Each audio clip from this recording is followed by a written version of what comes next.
A lot of people will say that the God of the Old Testament is a cruel God. But you see, the Bible is strictly talking about consciousness. It veils eternal spiritual truths in a story form, and it uses characters and peoples to describe to you concepts of thought or concepts of consciousness or states of consciousness. You see, I am, or God, is the awareness of being in you. I am aware of being. You see, that is why his name is I am. And you are to wipe out every man, woman, and child of these people, of these old thought forms, of old thoughts and feelings rooted in the carnal mind, false beliefs or sin that you ought to wipe out of your consciousness, which is a requirement to get into the promised land, or at least to conquer it, and to remain in it in a peaceful, loving state, which is to remain in Christ, because that is what Christ is. Christ is simply God's loving nature, a loving state of consciousness, you see. You see, as you travel from the Old Testament to the New Testament, ment is Latin, it means mind. As you travel from the old mind into the new mind, the spiritual mind, even when you enter into the promised land, even then the children of Israel, your new spiritual thoughts that were held captive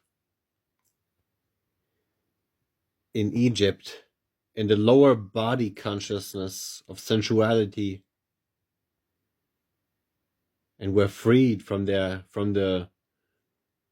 rule of Pharaoh, the carnal mind, you see. For example, the Philistines, their name means to wail in the sand, like to throw yourself into the sand and complain and cry and wail. See, that is how should I put it? A characteristic of yours as you are still in the carnal mind, or like coming out of the carnal mind. Your tendency to complain in the wilderness, in isolation, which is where you find God or the awareness of being. You are Moses, whose name means drawn out. Drawn out of what? Drawn out of the carnal mind, the old way of thinking and feeling. And one day, you come across that burning bush in you. The fire represents or symbolizes spirit. The bush represents the substance in which it is burning. That bush is you realize that there is this fire burning in you. Isn't it written in the book of Hebrews chapter 12 that our God is a consuming fire?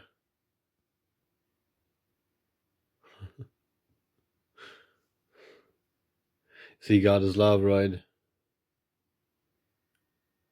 You see, the scriptures also say that because I change not, you sons of Jacob are not consumed.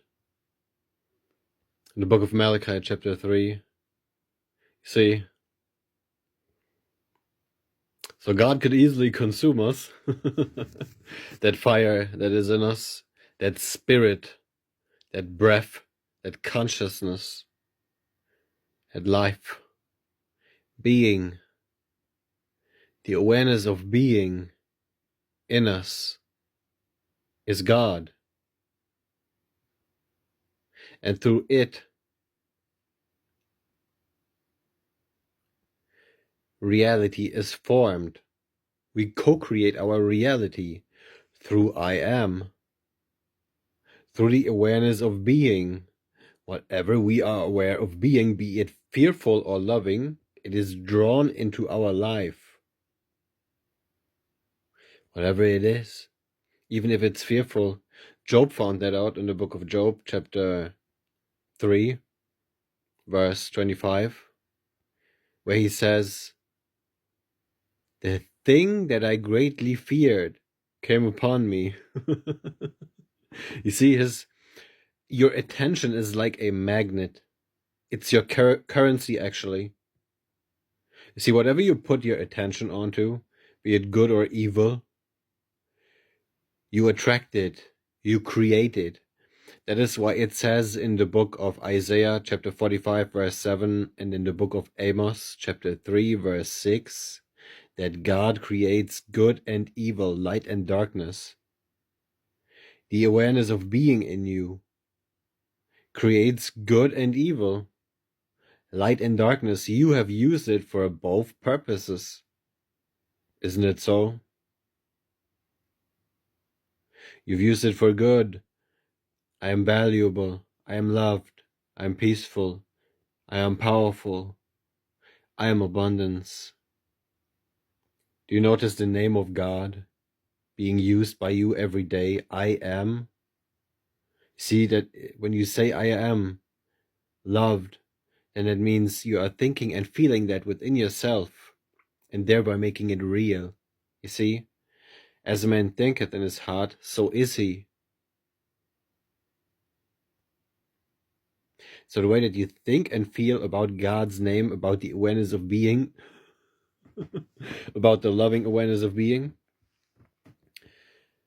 that is how your experience is going to be in the physical world. That's, by the way, Proverbs chapter 23, verse 7.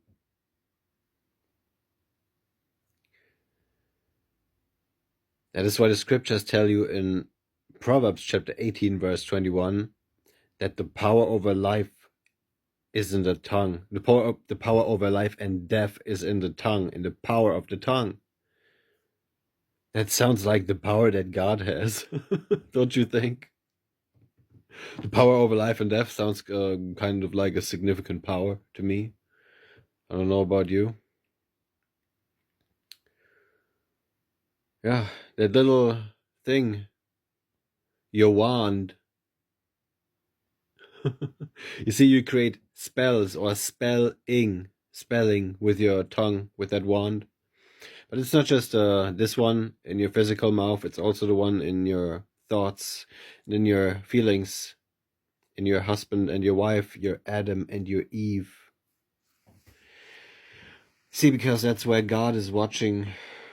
Matter of fact, it's the only place where God, the awareness of being, is watching in those marriage chambers of your husband and your wife, your Adam and your Eve, your thoughts and your feelings. And that bed is called your imagination.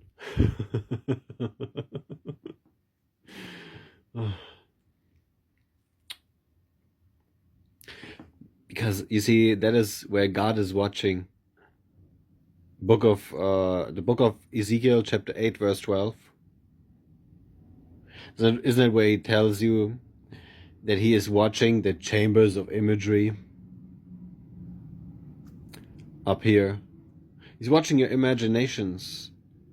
The awareness of being is watching what you imagine in your heart, in your being, in your nature. And what the Father, the I Am, sees in secret, he rewards you openly. That's called manifestation. The Bible simply calls it prayer. You see? Don't get offended just simply because the letters changed. You see, the meaning, the nature, the being is still the same, and that is what God judges. 1 Samuel chapter 16, verse 7. God judges the heart and the reins of a man. In other words, his nature, his being. You see? And his reins, or the thing that guides him in his life, just like the reins of a horse. what restricts him in his life, what holds him back. But man judges,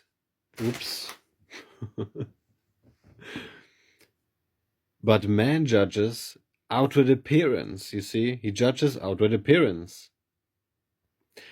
He judges through the carnal mind, in other words.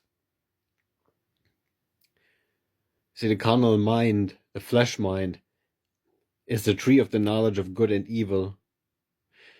It has its physical manifestation in your body in the form of your central nervous system, which is connected to your 5 senses. And its fruit, or its information that it offers you, is corrupted fruit, and you are not to eat of it or make yourself one with its information, because the information that the carnal mind, through your 5 senses, perceives is acquired through superficial judgment on outward appearance. Whatever I can see or whomever I can see with my fleshly eyes, I cannot judge a man's nature by that. With my fleshly eyes here, I cannot perceive his nature. I can only judge his outward appearance. I can hear a man speak outwardly, but just simply by the words, I can't judge his nature, you see? We can just keep on going with the rest of the senses, and we'll figure out just the same. You see? That is why you ought not to eat of the tree of the knowledge of good and evil, or the carnal mind. You see, the carnal mind is also Satan. Satan is the accuser of the brethren, the carnal mind. What are the accusations of the carnal flesh mind that he throws around in your head every single day? I am worthless, I am stupid, I am powerless, I'm hopeless, I'm doomed, I'm poor. Do you see how he is trying to get you to curse God's name, to blaspheme or lie about his name?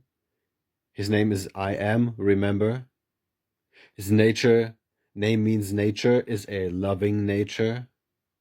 He's trying to get you to leave I am valuable.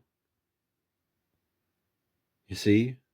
He's trying to get you to leave the house of God. The nature of love is what that means. And enter into sin, into I am worthless. Do you see? That is your actual sin. Turning away from a loving state of being into a fearful, hateful state of being, the carnal mind. You turned away from I am valuable and I am loved to I am worthless. I am hopeless. That is your sin. And once you eat of the fruit, once you make your mind one with the information, you earn the wages of that. And the wages of sin are death. Death is psychological suffering induced by the carnal mind. And I just explained to you how he does it. You see? That's all for now.